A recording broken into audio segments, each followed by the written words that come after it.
95% of the information you consume every day is junk, and it's making you dumber. But here's the paradox. The very things you fear the most, they can actually make you stronger. This is the secret of anti-fragile. The more you get knocked down, the stronger you bounce back. It sounds counterintuitive, I know, but the truth is, some things don't just withstand shocks, they actually grow from them. Muscles tear under heavy training and come back stronger. Your immune system gets tougher when it faces new germs. And your mind works the same way if you know how. Every setback doesn't break you, it upgrades you.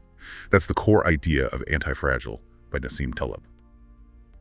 Welcome to the Deep Dive.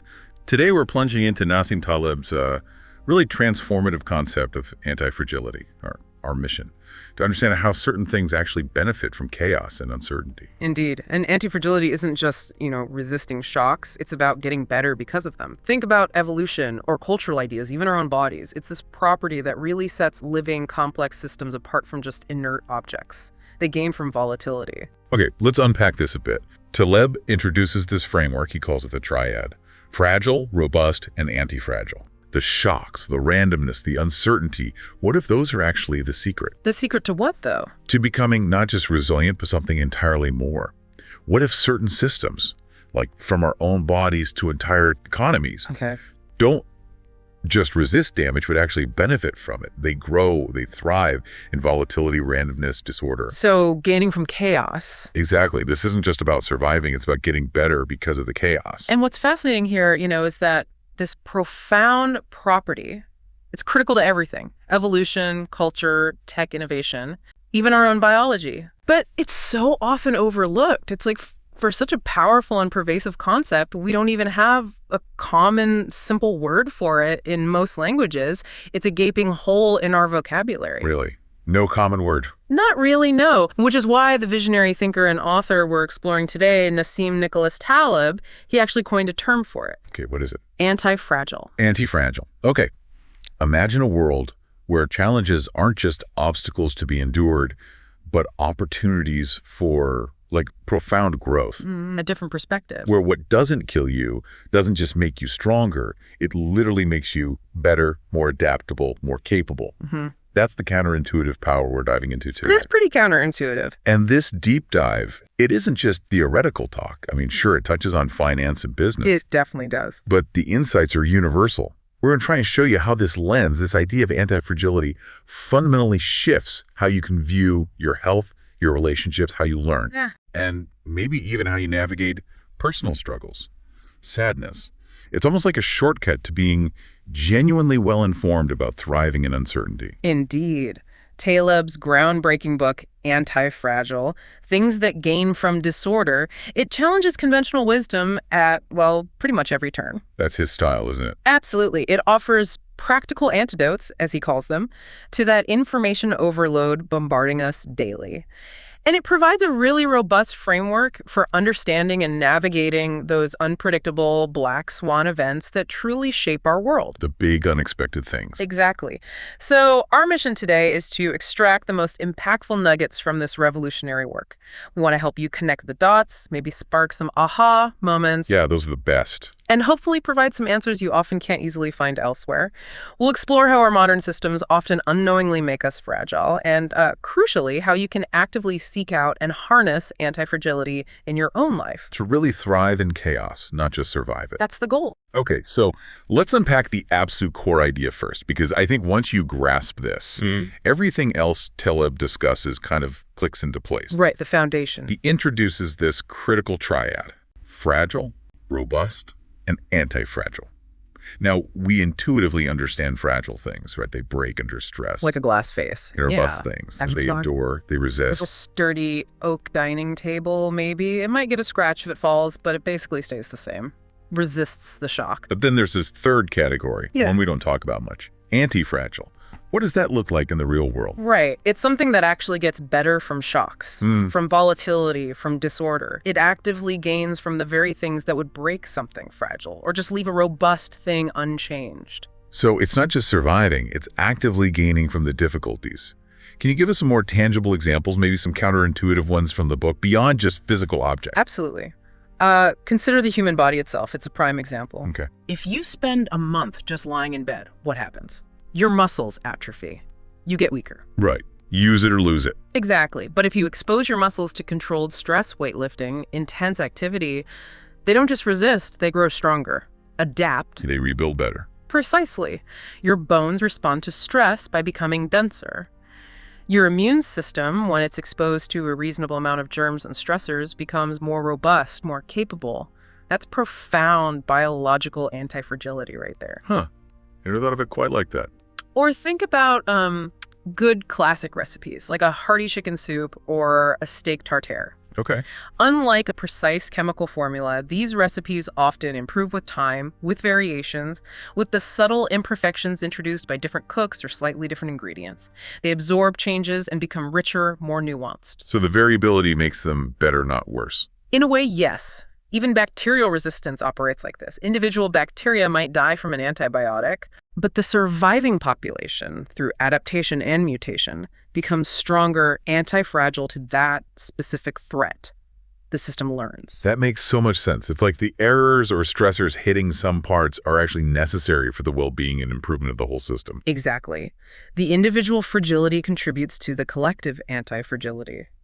So with this triad in mind, fragile, robust, anti-fragile, how do we tell if something is truly anti-fragile? Is there like a simple rule or test we can apply? Taleb offers what he calls the asymmetry test, and it's brilliantly simple, really. Okay, asymmetry, how does it work? Anything that has more upside than downside from random events or certain shocks is anti-fragile. More potential gain than potential loss from randomness. Exactly. Conversely, if something has more downside than upside from random events, it's fragile. It all boils down to how things react to uncertainty, to volatility, to the unknown. So if volatility hurts it, it's fragile. If volatility helps it. It's anti-fragile. Think about a casino. The individual gambler playing roulette, they're fragile, small chance of a huge win, but a high probability of small, steady losses. Right, the odds are against. But the casino itself, it's anti-fragile. It benefits from the collective randomness of thousands of bets. It has essentially unlimited upside from all those players and a capped downside on any single spin. Wow, okay. That clarifies it. But here's the really compelling question that emerges from this. If anti-fragility is so fundamental to everything that has survived and thrived, evolution, legal systems, you name it, Yeah. why does our meticulously planned modern world seem to actively suppress it? Often it feels like to our profound detriment. Yes.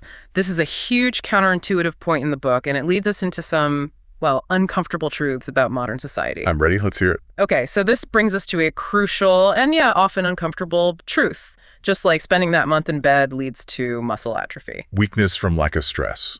Right. Depriving complex systems, economies, ecosystems, even our own bodies of volatility, randomness, stressors.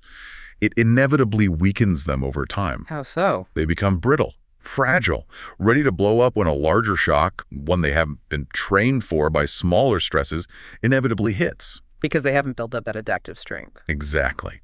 And much of our modern structured world, with its top-down policies and contraptions, what Taleb provocatively calls Soviet Harvard delusions, has inadvertently fragilized us. Soviet Harvard delusions, that's quite a term. It is. He means these attempts, often from centralized authorities or academic experts, to smooth out all randomness, all volatility, to create this perfect, predictable, stable environment. And in doing so, They fragilize our economy, our health, political life, even education systems.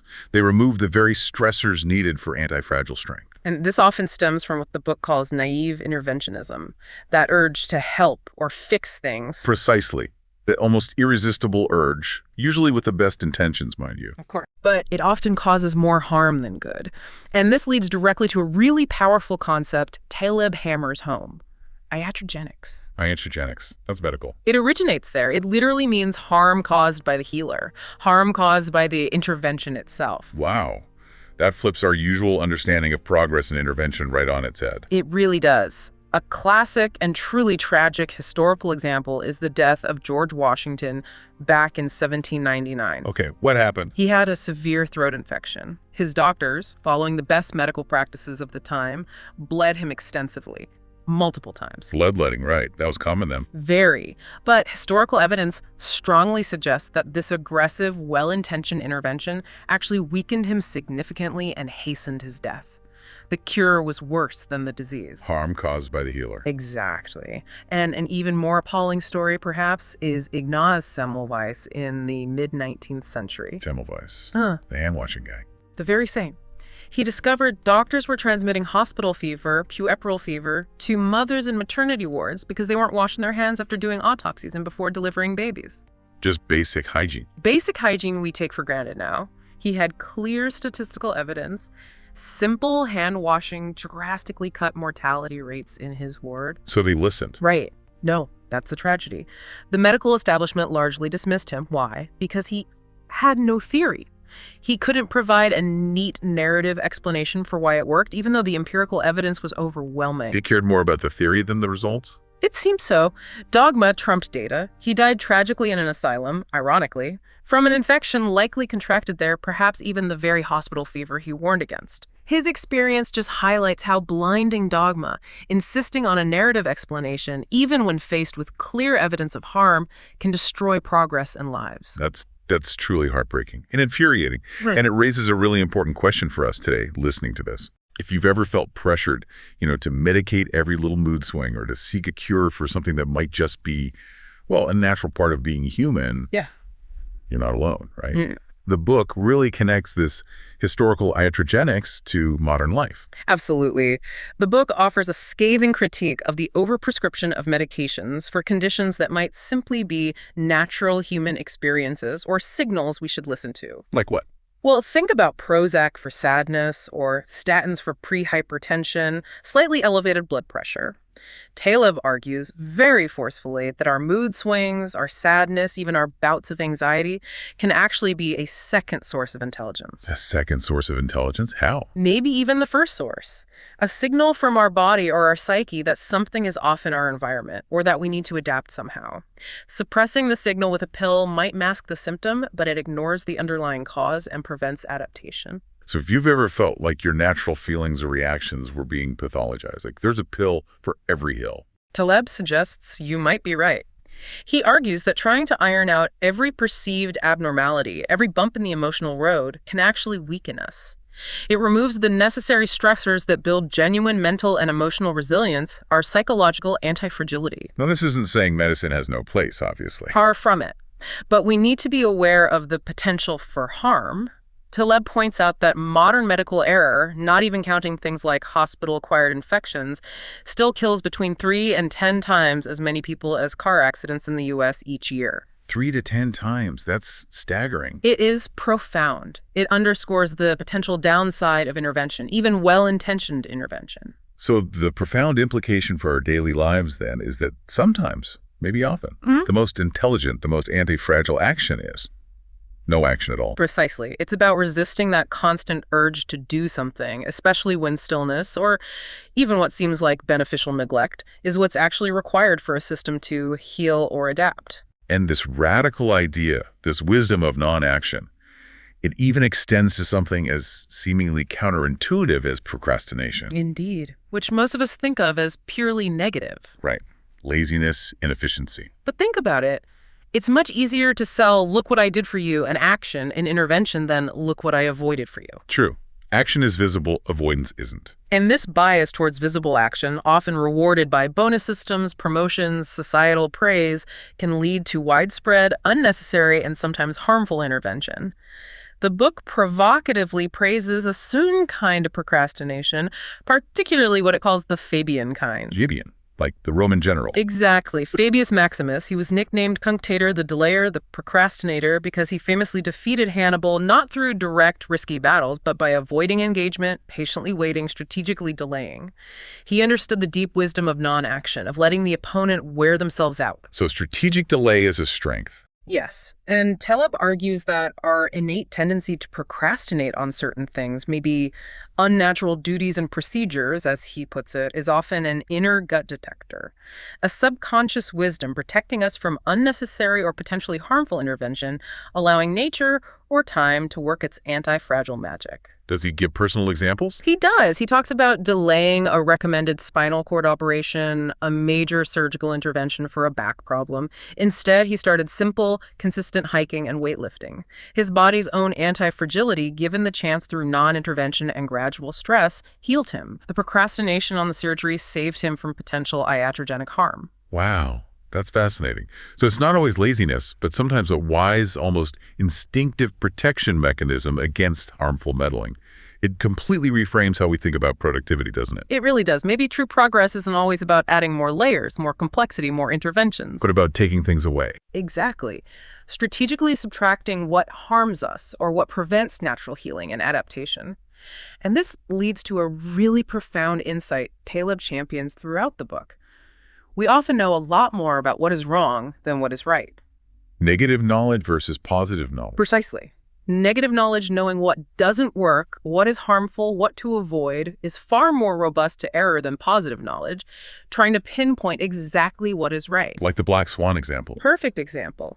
It's easier to disprove the statement, all swans are white, with the single observation of one black swan than it is to prove it with millions of observations of white swans. You can never be entirely sure. So focusing on elimination Yeah. is more reliable. Yes. Subtractive epistemology, focusing on via negativa, the path of elimination, the path of subtraction. It tells you what not to do, which is often far more valuable and robust than being told exactly what to do, especially in complex, uncertain domains. If these revelations about how our society maybe unintentionally creates fragility and how seemingly negative traits like procrastination can actually be powerful tools, if that resonates with you listening, then the depth and breadth of Antifragile itself will likely offer even more profound insights and actionable wisdom that you just won't find anywhere else. It's definitely a book that makes you rethink a lot. These are just some of the revolutionary ideas challenging how we think about well-being, decision-making, intervention. It's powerful stuff. It is, and it sets the stage for thinking about how to build anti-fragility. Right. So let's shift gears now. We've talked about understanding antifragility, how it gets suppressed, how do we actively cultivate it in our lives. Yeah. But first, there's this fascinating tension we need to explore. Individual fragility versus collective antifragility. Yes, that's a crucial layer. Because they often work in opposition. How so? Well, take the economy, for instance. The high failure rate of individual startups, individual entrepreneurs. It's not a bug in the system. It's a fundamental feature. Failure is a feature. For the collective, yes. The very fragility, the mortality of every single startup is necessary for the economy to be anti-fragile as a whole.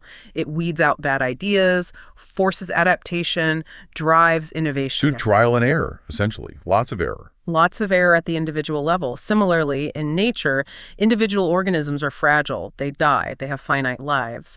But their mortality allows for continuous evolution, variation, adaptation, the profound anti-fragility of the gene pool over time. So nature is ruthless at the collective level. You could say that. It's opportunistic. It lets individuals perish for the greater good, the survival and adaptation of the species or the system. Think about your favorite restaurants in a busy city. Okay. Individually, they're often fragile. They compete fiercely, many fail, new ones pop up. High turnover. Exactly. But this very fragility at the individual restaurant level ensures a robust and anti-fragile collective restaurant industry, one that's constantly improving, adapting to tastes, innovating through that competition and individual failure. So this highlights that what's good for the system, the collective, might not feel good for the individual components, and vice versa. That's a tough but necessary truth to grasp. What makes the forest healthy might involve some trees falling. So how do we, as individuals navigating this world, avoid becoming overly fragile ourselves? How do we apply these ideas personally? This leads us, I think, to one of the most powerful and practical strategies Taleb introduces, the barbell strategy. Yes, the barbell.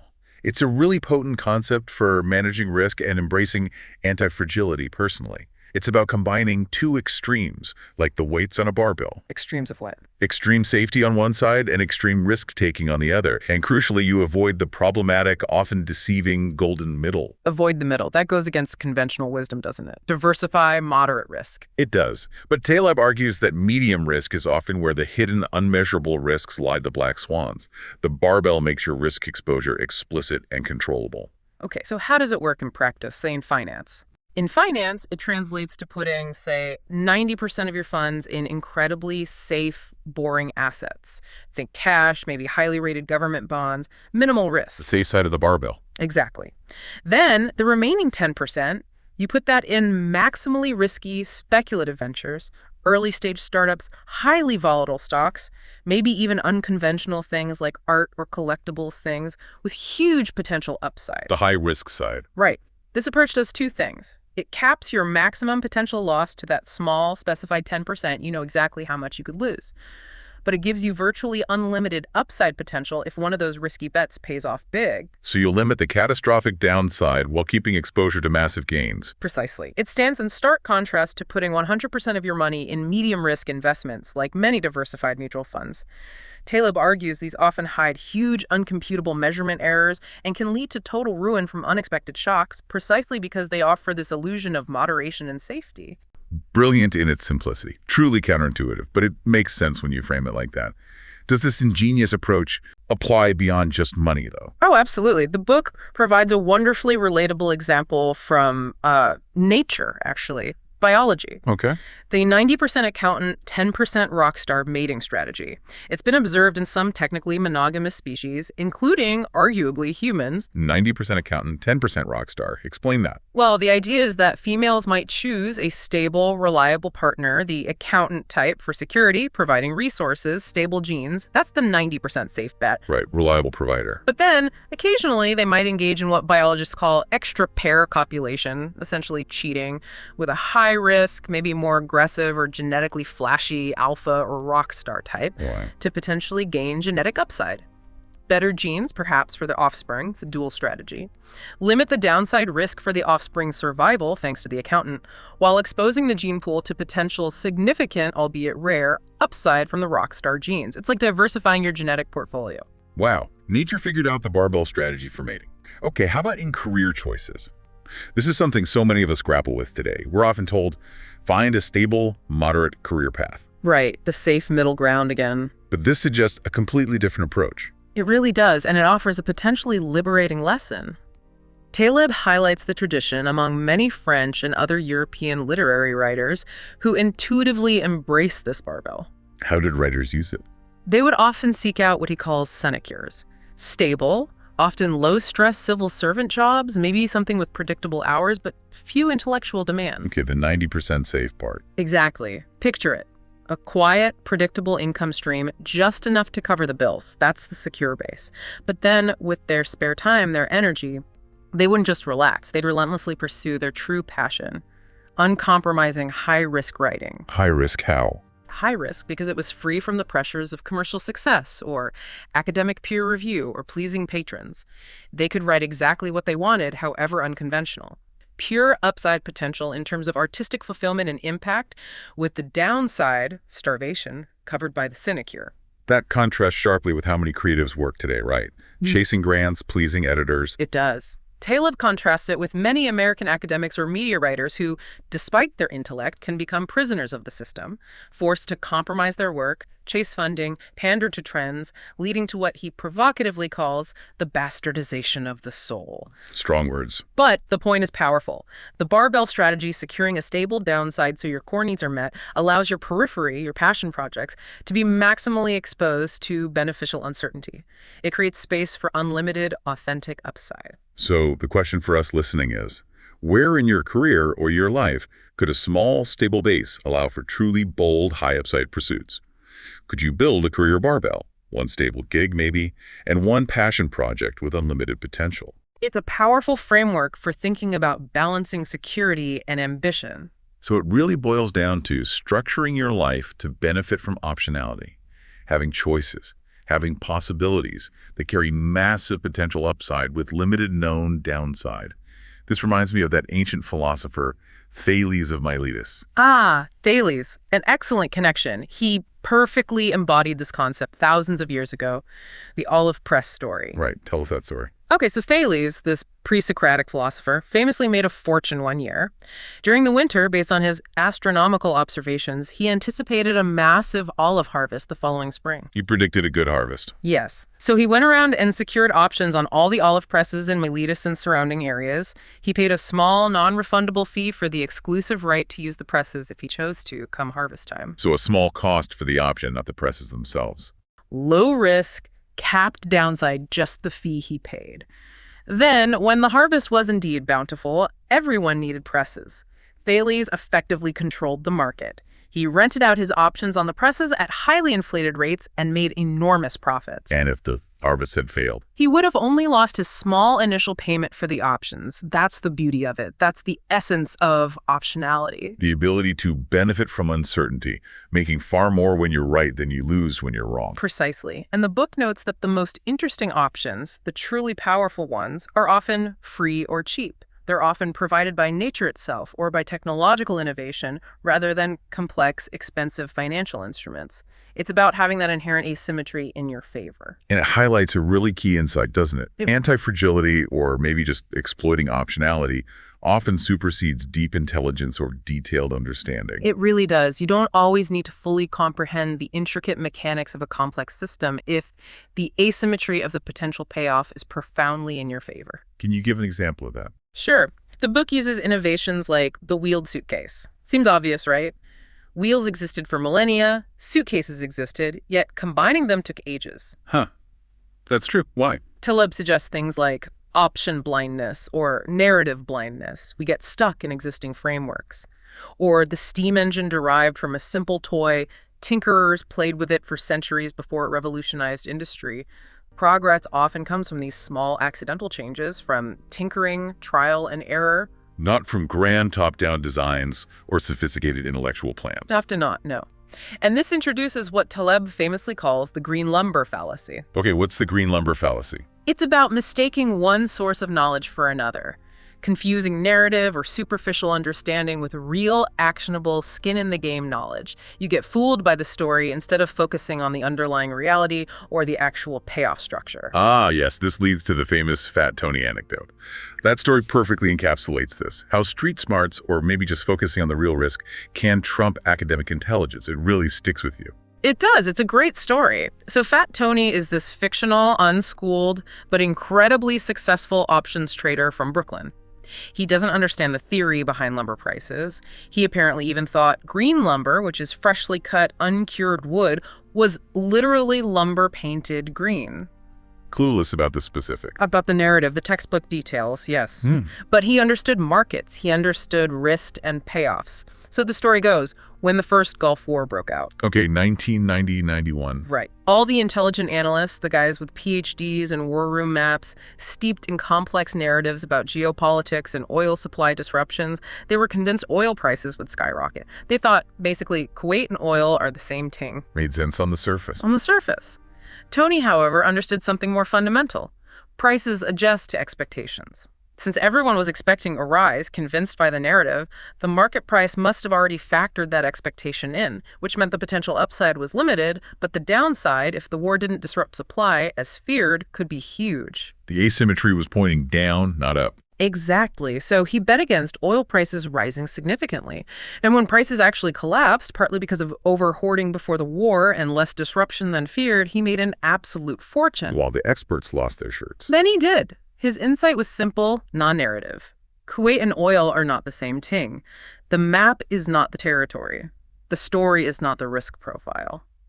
That story just brilliantly illustrates how misleading academic knowledge and forecasting can be, and how real-world success often comes from this surprising blend of tinkering, recognizing optionality, and having a healthy skepticism towards expert narratives. It's about deeds, actions, payoffs, not just words and predictions. So if experts, academic institutions, even our own brains, can fall prey to such fundamental errors, like the green lumber fallacy, what does that mean for how we perceive intelligence? And, critically, how do we navigate that overwhelming information overload we talked about at the start? Right. Back to the noise. Here's where it gets profoundly interesting and maybe a bit unsettling for our information-addicted age. Taleb argues quite forcefully that the more data you consume, particularly high-frequency data, the less you actually know what's going on. More data makes you dumber. How? Because of the destructive power of the noise-to-signal ratio.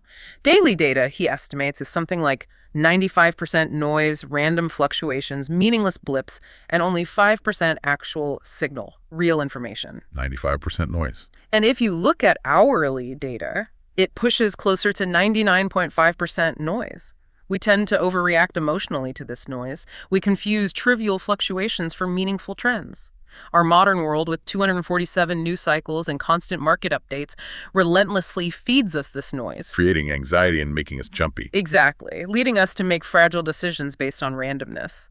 The best solution, then, according to Taleb, is radically simple. Ignore the noise. Just tune it out. Pretty much. Focus only on very large changes, on truly significant signals, because those have a way of screaming through the noise and reaching you regardless. It's about knowing when to stop looking at the data, not when to look closer. Paralysis by analysis driven by noise often leads to fragility. So what does this mean for, say, my daily news consumption or checking my investment portfolio every hour? It means obsessing over daily market fluctuations or hourly news headlines is likely making you more anxious and less informed, not smarter.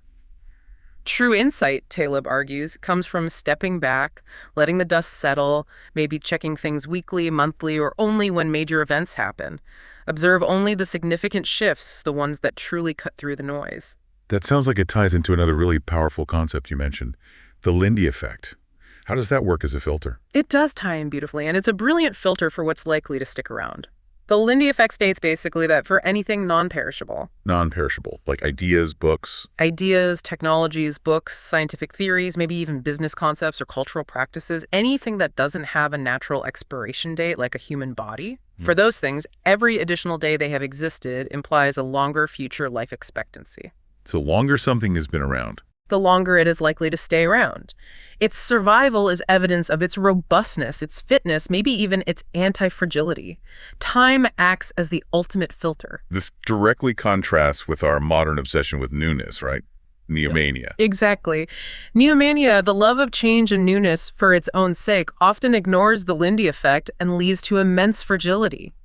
We chase fads that disappear quickly. For example, Taleb points out, people wear shoes hardly different in basic design from those worn 5,300 years ago by Ötzi the Iceman, found frozen in the Alps. Wow. Tavernas, simple places to eat and drink, have existed for 25 centuries. We still use basic silverware designs traceable back to Mesopotamia. We drink wine, a technology that's been around for millennia.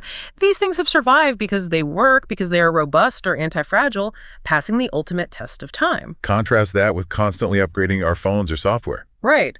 Electronic devices often seem designed for obsolescence. They are fragile in the face of time and technological change. The Lindy effect suggests focusing on things with proven longevity is a much better bet. So if you want to know what truly stands the test of time, what holds real value and robustness, look to what's already survived.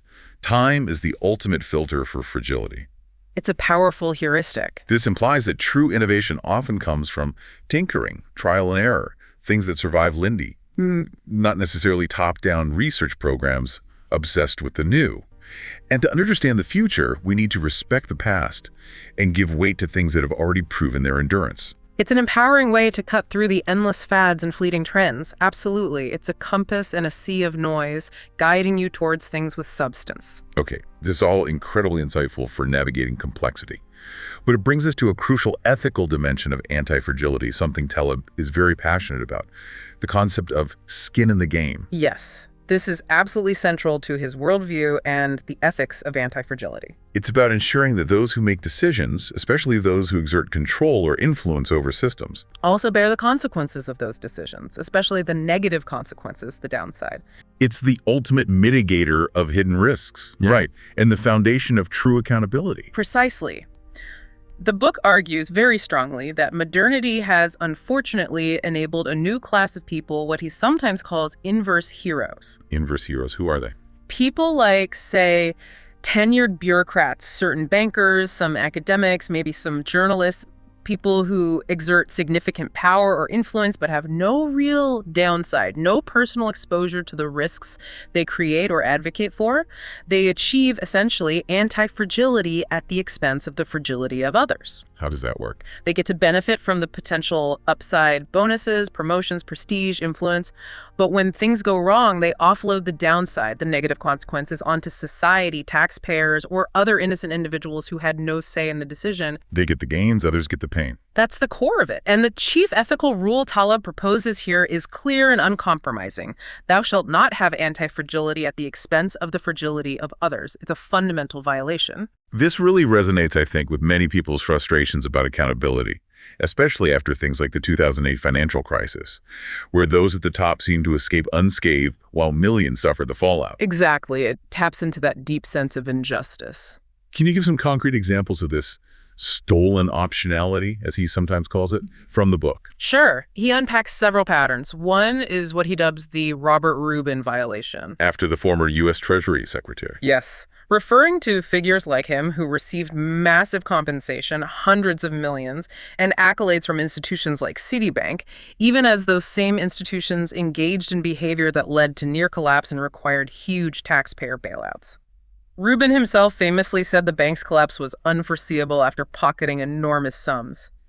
He benefited hugely from the upside risk-taking, while society absorbed the catastrophic downside. Heads I win, tails you lose. Pretty much. Another pattern is the Alan Blinder problem. Blinder is another prominent economist and former Fed vice chair. This refers to former civil servants or officials leveraging their insider knowledge, their connections, their understanding of the system's loopholes To help the private sector. to help the super rich or large corporations legally scam taxpayers, as Taleb puts it. For instance, advising on how to get around deposit insurance limits or exploit regulatory loopholes that the average person has no clue about. They profit from their privileged access and knowledge without bearing any personal risk for the systemic impact of these actions. Wow. Okay, and then there's the Joseph Stiglitz problem. Yeah. That sounds like it targets intellectuals more directly. Yes, Stiglitz is a Nobel laureate economist.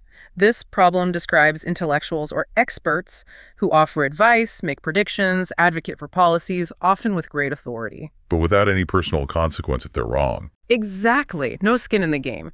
They can cherry pick from their past statements, conveniently forgetting the wrong predictions, highlighting the lucky guesses, and convince themselves and others of their foresight. There's no real penalty for being wrong, even disastrously wrong. This lack of accountability allows them to maintain a narrative of expertise, even when their recommendations might have caused widespread harm. So if you've ever felt that deep sense of frustration, that injustice, watching people in positions of power, bankers, politicians, academics, escape accountability for failures that harm others. The book provides a powerful framework and language for understanding why that happens. It's about a fundamental, unethical asymmetry in risk and reward. Some individuals are allowed to transfer their fragility onto others systematically. It truly is a call for radical transparency, and more importantly, radical responsibility. So how do we apply all of this in our own lives? Beyond demanding it from others, it comes down to embracing asymmetry in our own decisions, maybe becoming our own fat Tony in a way. Focusing on payoffs, not just predictions. Exactly.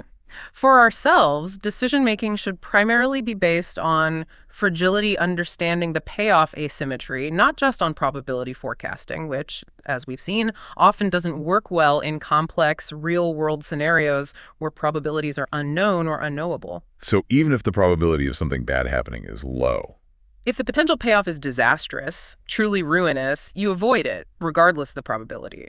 Think avoiding swimming with sharks, even if attacks are rare. Conversely, if the potential payoff of something is hugely positive, maybe even open-ended, and the downside is small and known. you pursue it, even if the probability of success seems low, like Thales and the olive presses. Precisely. So Taleb offers some actionable rules for living antifragile. First, always look for optionality. Seek out situations, investments, projects, even relationships where you have more upside than downside, preferably with open-ended payoffs where gains are potentially unlimited and losses are capped and known. Find those asymmetric opportunities. Second, when investing, whether it's money or time, don't just focus on business plans or detailed projections. Those are often fragile narratives. Instead, focus on the people behind them. Look for individuals who demonstrate adaptability, who are capable of changing their path multiple times, learning from errors, navigating unexpected turns, people with skin in the game. Bet on the jockey, not just the horse. A good way to put it. And third, always strive to be barbelled in your approach to life, whether it's your career, your investments, your health routines, your personal projects. Maintain a strong, safe core that protects you from ruin, but allow for bold, calculated risks on the periphery where the upside is significant. Protect the downside, expose yourself to the upside. That's the essence of the barbell. So true strength, true survival, maybe even true flourishing. It comes from embracing mistakes as information, from strategically letting go of fragile expectations and narratives, from courageously subtracting what harms us or makes us vulnerable, and from ensuring that where there's upside, there's also commensurate downside, especially for those in positions of power, but also for ourselves. It's about consciously designing your life to actually benefit from the inevitable chaos and uncertainty of the world. Ultimately, yes. This whole deep dive, this exploration of Antifragile, encourages us to question deeply ingrained assumptions, to challenge dogma wherever we find it, and to find genuine resilience and, beyond that, actual growth in the very forces, randomness, stress, disorder that we've been taught to fear and avoid. It's about recognizing the hidden benefits of disorder, maybe even learning to love a certain measure of randomness in our lives. It certainly shifts your perspective. We've covered a tremendous amount today. We started with understanding what antifragility truly means, going beyond symbol resilience to actually gaining from disorder. The fragile, robust, antifragile triad. Right. Then we looked at how modernity, often with good intentions, inadvertently denies antifragility by suppressing necessary stressors, leading to iatrogenics and hidden fragilities. The dangers of naive interventionism and ignoring negative knowledge. Then we explored powerful, practical strategies for cultivating it. The barbell approach, embracing optionality, the wisdom of tinkering, and the Lindy effect. Tools for navigating uncertainty. And finally, we hit that crucial ethical imperative of skin in the game, demanding accountability and aligning risk with reward. The antidote to stolen optionality. We've seen how by embracing small errors, trusting the wisdom of sometimes not doing, allowing systems to self-correct, filtering noise, and demanding accountability, you can navigate an uncertain world with far greater strength, adaptability, and maybe even serenity. And the insights we've shared today, honestly, they're really just the tip of the iceberg. To fully integrate this anti-fragile mindset into your life, to truly delve into the myriad of examples Taleb lays out, from ancient philosophy to modern finance to personal health, we highly, highly recommend exploring the full depth of Nassim Taleb's Anti-Fragile yourself. It's one of those books that continues to provoke, empower, and genuinely redefine how you see the world long after you finish it. Absolutely. It's a challenging read, but incredibly rewarding. So as you go about your week, here's something to think about. Where in your own life have you been unknowingly fragilized? Maybe by too much comfort, too much predictability, too many top-down interventions imposed on you, or even by yourself. Interesting question. What small daily fragilities can you identify? And maybe, just maybe, intentionally transform. How could you allow yourself or your projects or your relationships to truly benefit from a bit more disorder? And here's where it gets even more interesting, perhaps. What if the secret to a truly meaningful, robust life isn't about avoiding struggle or minimizing stress at all costs? What if it's actually about configuring yourself, your mindset, your circumstances to eagerly benefit from struggle, to welcome it, in a way, as the necessary catalyst for growth and adaptation? Food for thought indeed. If this deep dive has sparked your curiosity, if it's provided some of those aha moments you've been looking for, or maybe given you a new lens to understand your own experiences, consider subscribing to the deep dive. We're dedicated to bringing you more thought-provoking insights like this, helping you become truly well-informed in a complex world. Join our community of learners. We're always looking for that next profound shift in perspective, that next insight that empowers us. Until next time, keep digging deeper.